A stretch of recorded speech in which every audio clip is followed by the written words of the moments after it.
Just say it, man. Don't make me ask 20 questions. What is the point? Get to the point. Just say it already. Welcome to the Podcram.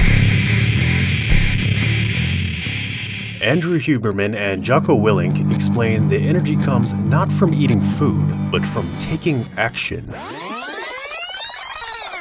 There's no way I can sit here and say, oh yeah, every day that alarm clock goes off and I'm like, oh yeah, let's rock and roll.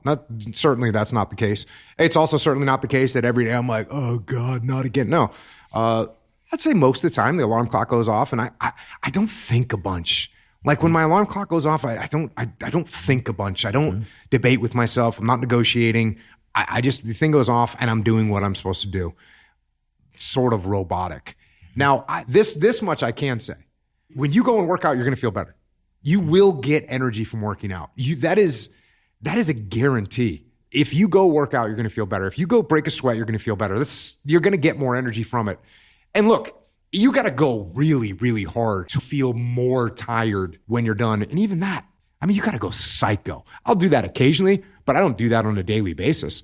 You wake up and your energy is kind of neutral, and exercise and physical activity gives you energy. This is one of the key things out there, I think, that acts as a barrier for people doing more with their body because maybe they don't want to tire themselves out, or maybe they don't feel like they have enough energy to begin with. Energy, we know, of course, is caloric energy. I think that's what most people default to. They go, oh, how many calories are energy and how many calories in that, and you need calories to fuel things.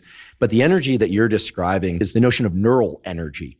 And so there's a particular cluster of chemicals in us. It has a fancy name called the catecholamines, but that's dopamine, epinephrine, which is adrenaline, and norepinephrine. And then you've got cortisol, and those four hang out together and basically give us enough energy to run our brain and body for 50 days. 50 days. So the idea that you have to eat before you train, sure, for some people that might work better than others.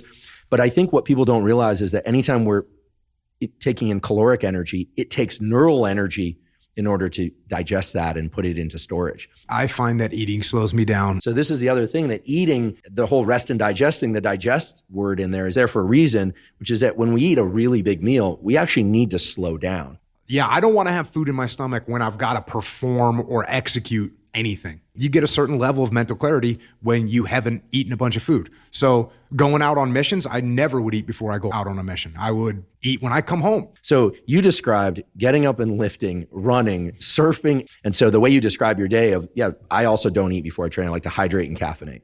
But then the moment that I eat a meal that's a little too large, all of a sudden I'm out of energy. And what's the deal? This calories are energy, right? You're supposed to have energy in order to think and move. And I think a lot of the world has this backwards. And this isn't a push for intermittent fasting or any particular style of eating, really. Once people understand that energy to do things is neural, and yet, of course, it relies on having glycogen and all this stuff around, but neural energy is what it's really about. Once every 24 hours, we each and all get a big increase in this release of the hormone cortisol, which everyone says, oh, cortisol, it's terrible. He's going to burn you out, adrenal burnout, all that stuff. But it's a non-negotiable peak. And you want it to arrive early in the day. And viewing sunlight, physical activity, caffeine, and in particular, intense exercise, all amplify that cortisol peak. In fact, I think the numbers I'm seeing is just sunlight viewing gives you a 50% increase in that cortisol. Exercise on top of that, another 50 to 75% increase. So this huge release in this hormone that everyone thinks is terrible, but actually sets this huge wave in motion for the rest of the day, which gives you more energy, higher levels of immune function, more focus, et cetera, and does indeed, as you mentioned in your example of your daily life, sets a timer so that about 14 to 16 hours later, you're sleepy, which is what you want. Yeah, I think if most people focused more on hydration and movement, they would find they have, I'm going to venture a guess here, 2 to 4 times more energy than if they focused on caloric energy and what to eat. Yeah, and I think the cool thing about this, you're using the term energy, and what's cool about this is you or I create energy, right? I create energy by, like I said, by going and lifting in the morning, by going and doing burpees. You go do burpees. You go do 100 burpees, like you're creating energy. You're going to be tired, you're going to be sweating, but you just created energy. Listen, it's all just a reliable source of inducing adrenaline release. And you get out of a cold shower, you have more energy. And that energy couldn't have been caloric energy. It's adrenaline. the release of those catecholamines that then feed all the other neural systems. They're called neuromodulators for a reason because they set the gain higher. So then you go out for a run or a jog or a hike or something, or you pedal or you row, you come off of that and you now are set at a higher RPM to do more deliberate stuff.